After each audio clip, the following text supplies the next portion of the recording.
So, hello everyone. So, in this lecture, we'll again discuss some properties of straight lines. So, previously, we have discussed three properties of straight lines. Also, we have defined what do we mean by parallel lines, along with the definition of a straight line in the Euclidean n space, which we have basically denoted by Vn just to represent vectors because we are defining our straight line in terms of vectors, okay, which is exactly the space Rn. So we are denoting the space Rn as Vn. So here we will prove one important property. It says is that if you have two different points in Vn, then you will get exactly one line that contains both the points, say P and Q, which are different. And this line can be precisely or described as the following set, which is basically P plus T times Q minus P. T varies in the set of real line. So this statement somehow says is that if you give me 2 points, I can find a line, or it says is that two different points determine a line. Okay. So how to construct such line? So basically you have 2 points, one is P and another is Q. We want a line which passes through P, also contains Q in some direction. So in natural direction should be Q minus P. Okay. So we'll take the line as L equals to L of P, that means it passes through P along the direction of Q minus P, which is exactly the given set, which is this T belongs to R. So first we need to see that both the points P and Q belong to this line.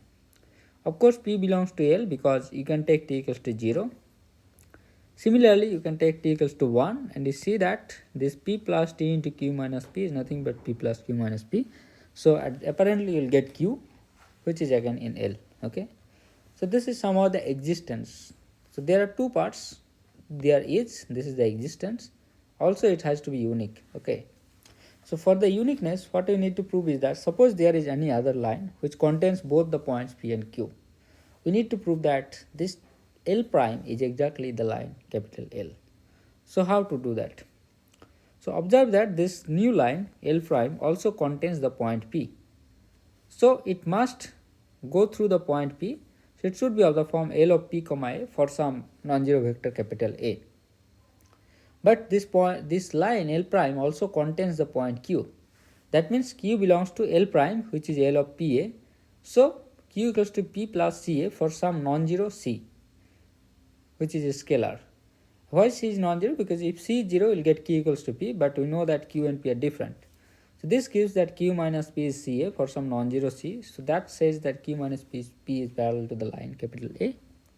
So L prime is nothing but L of P comma A, which is nothing but L of P comma Q minus P by the previous result that we have proved, basically the property 1 in the previous lecture, because A and Q minus P are parallel. So this L of P comma Q minus P is nothing but L. So L prime is L. So this is the uniqueness. Okay. So this is one important property. The second one says is that if you have two vectors A and B in Vn, then these two vectors are linearly dependent if and only if they lie on the same line through the origin. So first they are dependent. So suppose one of them at 0. Okay. So we know that if one of them is 0, either A or B, they are always linearly dependent. We have to prove that they lie on a line through the origin. Okay.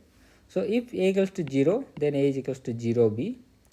0B belongs to the line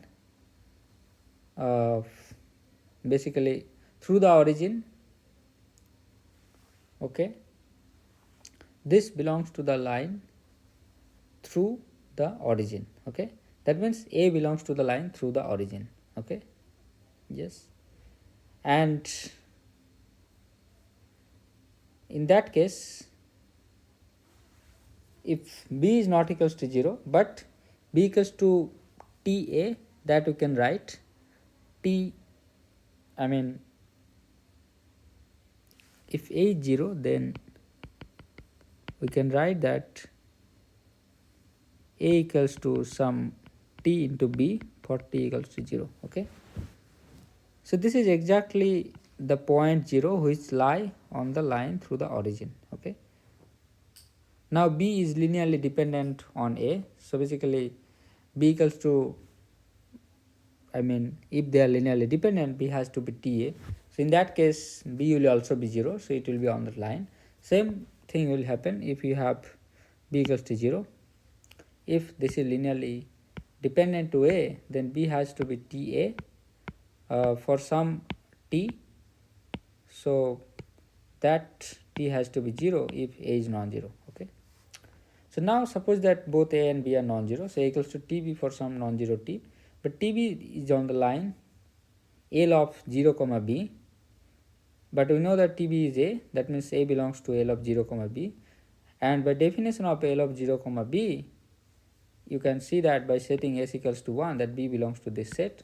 So both the points or both the vectors a and b in the lie on the line which passes through the origin. Now suppose the converse is true. First of all, let's come to this step. If one of the vectors a or b is 0, then of course they are linearly dependent, and if one of them is 0 and they lie on the line through the origin, then again they are linearly dependent.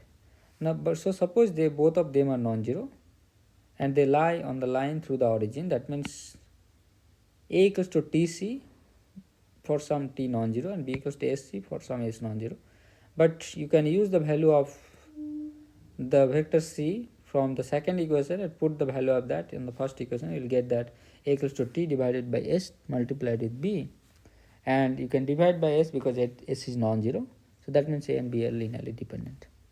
So this is some more important properties of straight lines. In the next lecture, we will try to understand what do we mean by parametric vector equation, or how one can visualize this straight line as vectors. Okay, so we'll stop here and thank you.